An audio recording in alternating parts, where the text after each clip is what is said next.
Yo, what's up, guys? My name is Sean, and today we're gonna be watching some Advanced Warfare gameplay.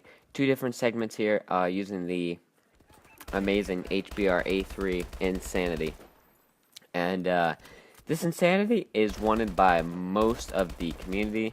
It is one of the better variants you can get, and I'm very lucky that I have it, and I'm not gonna complain. So, we're gonna talk about a couple different things in this gameplay because we haven't done an Advanced Warfare as I get that supply drop. Didn't even have to pay for it. We're gonna be talking about a variety of different topics for the Advanced Warfare community because a lot of things have happened since we've done one of these. So basically, it's about a week after the patch. It's a week exactly, and the patch basically changed around 15 different weapons and rebalanced some of them. And my opinion on that, and I'll leave a link in the description for basically the patch notes, and you could read over them if you haven't seen them already. But basically, I'd say I'm disappointed most of all with the patch because it just didn't seem to correct enough things in my opinion. But nonetheless, there is a reason in my opinion why they couldn't nerf the Asm1 so hard. So recently, this past week, I believe, the COD Champs for North America basically went underway, and what that did was like basically as I got my Warbird in there, I was just tearing it up, but a grenade killed me. I think I was running Flat Jacket as well, and I still died from the grenade. That was unfortunate, but COD Champs is just happening this week, and you can't really just take the most used gun in the game and then nerf it to hell a week before COD Champs. And then, in my opinion, that's why they did not nerf the Asm1 as hard as they did, because the Asm1 and Battle 27 are basically the only two guns used in COD Champs. And this isn't like a new thing, you know. This has always been going on in the COD franchise, where it's basically 2 to 3 guns, the best guns in the game, that are used in competitive, play. And basically in Ghost, it was the Remington, the MTAR, the Vector, and the USR. Those are mainly the only guns used. I think the M27 was used a little bit, the LMG, but that was basically it. And you use the best guns in the game because you want to have the advantage over all the players.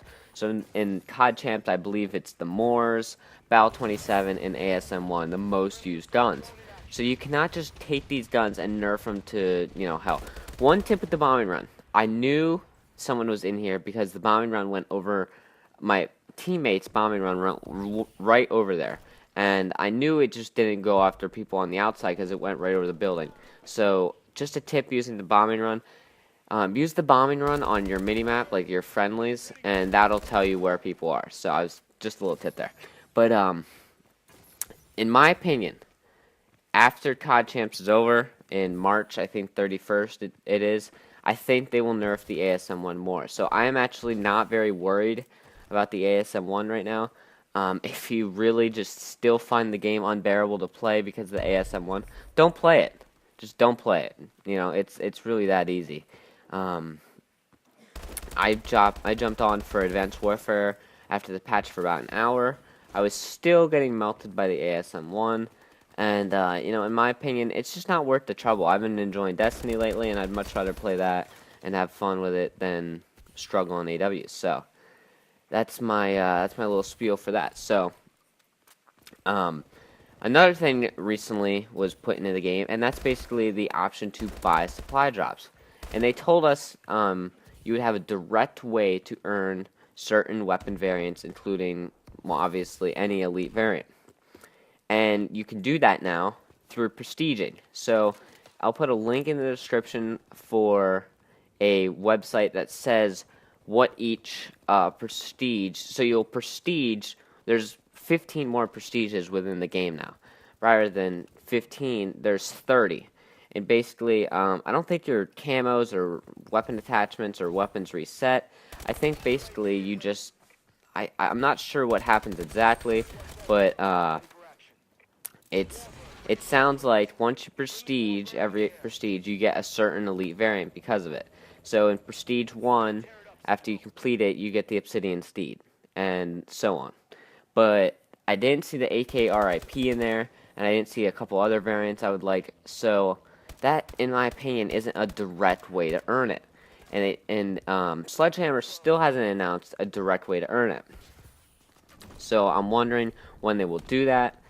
I don't really know if they're gonna give us a direct way, but a direct way that you can chance it is by buying advanced supply drops. Now, if you haven't heard what advanced supply drops are, I think you need to, get in the COD community a little bit more, because it's a very, very big deal going on. Advanced supply drops are basically supply drops you can buy within the PlayStation Network, or basically whatever console you're on, the store, and basically you can buy a supply drop. It's called an advanced supply drop. It's guaranteed that you get at least one weapon, and the price for that is a handsome $2 or $1.99. So the best deal you can get is 20 advanced supply drops for, or no, not 20, 13 supply drops for $19.99. So a lot of people are saying it's pay to win. It gives you an edge over players that are just that grind for the game rather than pay to get their supply drops. And I'll agree with all that. But you're going to be a little bit surprised in my opinion about this. But I do think advanced supply drops is a good idea, because, not a good idea, I still don't like it, and I'm not going to pay one single penny on them, because I think it's a waste of money.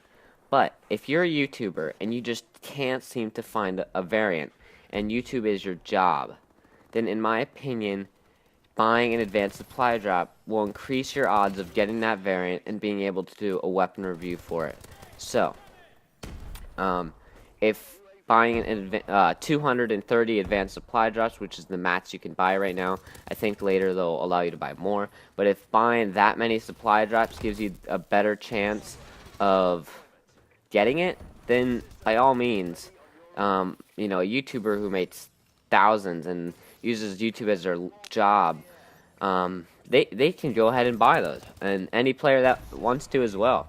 In my opinion, my luck with supply drops isn't the worst. I have the Insanity, I have the Steel Bite, that's it, but I'm not going to pay a whole bunch of money for a supply drop. So, let me know in the comment section what you think about this. And look at my teammate, letting me down right there. This guy just comes in right here. My teammate's directly behind him with a shotgun, and he just can't take him out. That's the problem with randoms, but I'll see you guys in the next video. If you enjoyed it, leave a like. Thanks for watching.